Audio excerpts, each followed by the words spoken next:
So in this section, I want to spend a little time with the framework that I just introduced so I can show you what an effective tool it is for planning marketing strategy and for facilitating conversation within your company about different assumptions people have. So let's go back to what the framework said. As you recall, there were three dimensions.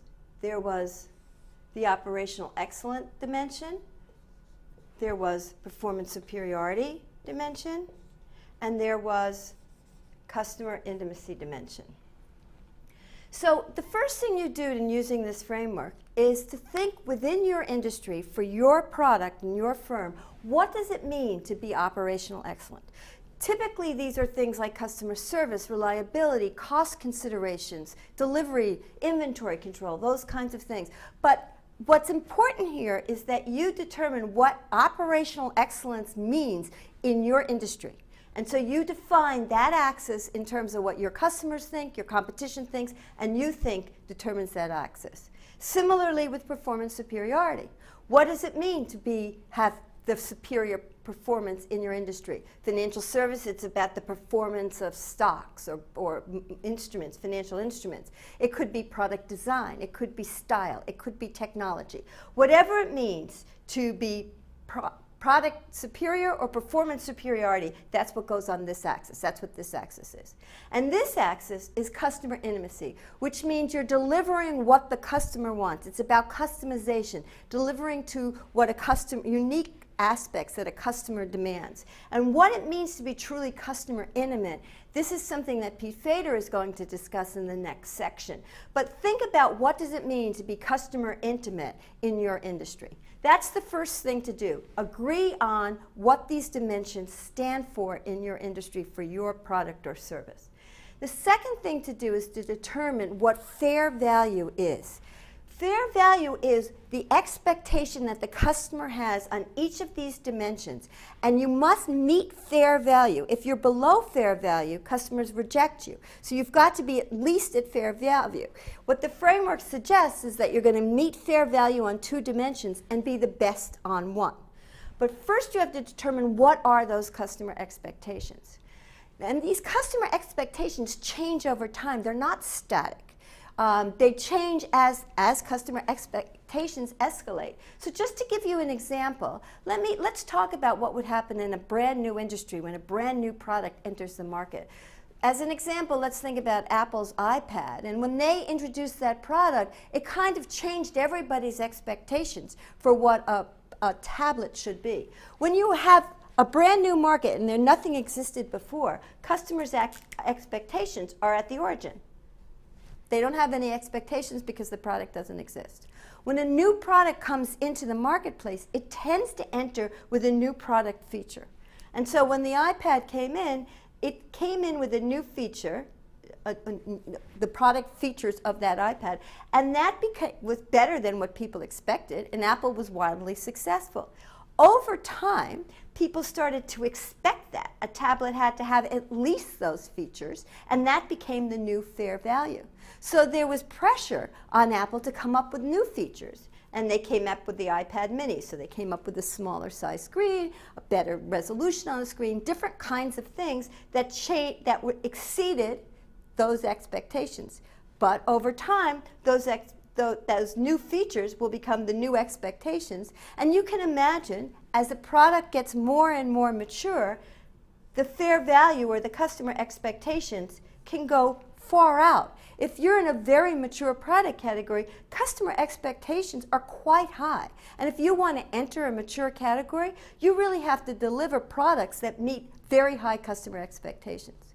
In most markets, if the expectations of product features become so high that it's very hard to differentiate and be a leader on that, many times what you tend to see is movement on the operational act. So people will deliver those benefits at a cheaper price. And over time, in mature industries, the competition here gets very high. For very efficient, low cost, and personal computers, for example, the features are quite high, and the price is driven down. And so you see very high expectations on both the operational and the performance superiority dimensions. It tends to be in mature markets that operational excellence is high, performance superiority is high, but the customer intimacy line is not as high. So this tends to be what you'll see in mature product markets. But you can imagine lots of different scenarios. For example, in services, personal services, you might have very high expectations on customer intimacy. You expect your hairdresser to cater the hairstyle that they give you to you, so it's very personalized.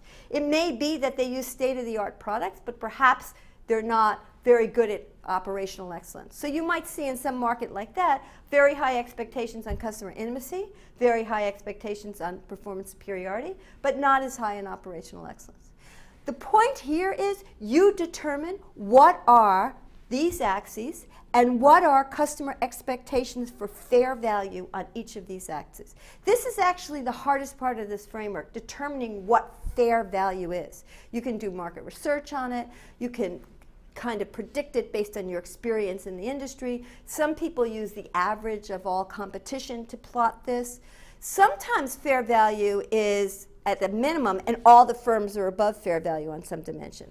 Other times fair value or customer expectations are higher than any firm can deliver to. So for example, in the airline industry, I would argue customer expectations are for 100% on-time landings and on-time takeoffs, but no firm commits to that or can perform to that level. So in that case, operational excellence might be higher than any firm is delivering to. So that's the first step in this framework. Determine the axes and determine where you are, where your fair value mark is on each of these axes. So the next thing you do is you plot how your firm is delivering to fair value. So let's just, for the sake of argument, assume fair value in this industry is here, and is here, and is here. So then I either do market research or discuss it and try to get some kind of managerial insight on where my company is on these different dimensions relative to fair value.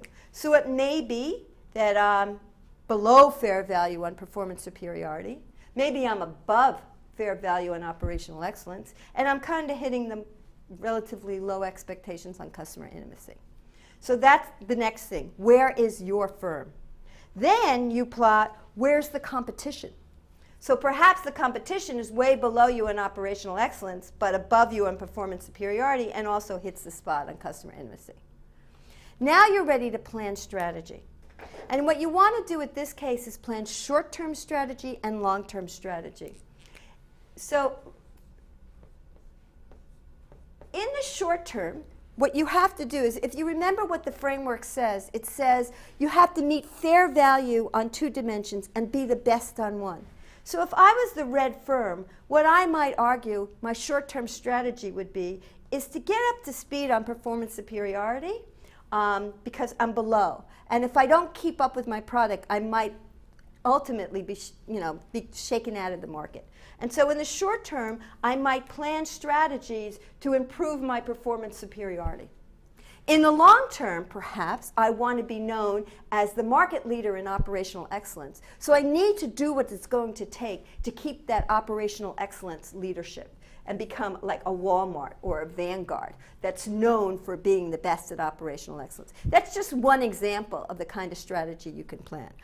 But what's great about this framework is it forces everybody to identify their assumptions, to map in a very complex market what matters to the customer, where customer expectations are, where you think the competition is delivering, and where you as a firm are strong and weak. And it puts it right on one framework.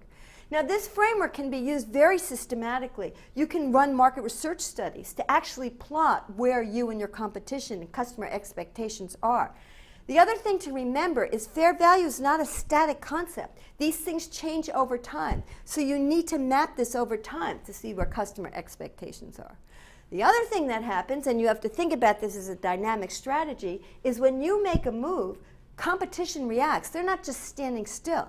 So you need to think, well, if I move here, if I move there, what's competition going to do? So it gives you a way to plan those kind of moves over time. And lastly, you think about how costly it is to move up at these different kinds of things, and that might affect your strategy. Perhaps it's very, very costly to move along this product axis. And so you may think about whether or not that's the right short-term strategy. Maybe that's something you're going to do in the long term because you have to, invest more to be able to move here effectively. The other thing you need to consider when you think about all of this is that these dimensions are not independent. If I move along the product dimension here, I'm going to change my cost position. I'm going to change my efficiency. So as I move here, I might be lowering my operational excellence. And similarly, as I become more product featured or product focused to deliver to technology and design, I may become less customer intimate. And so you have to think about the interactions of all these things. But what's very, very nice about this framework is that it's clear and simple, and it maps in a very direct way some of the intricacies and complexities of your marketplace, of your firm, and of your competition. And for that, it's a very, very effective planning tool.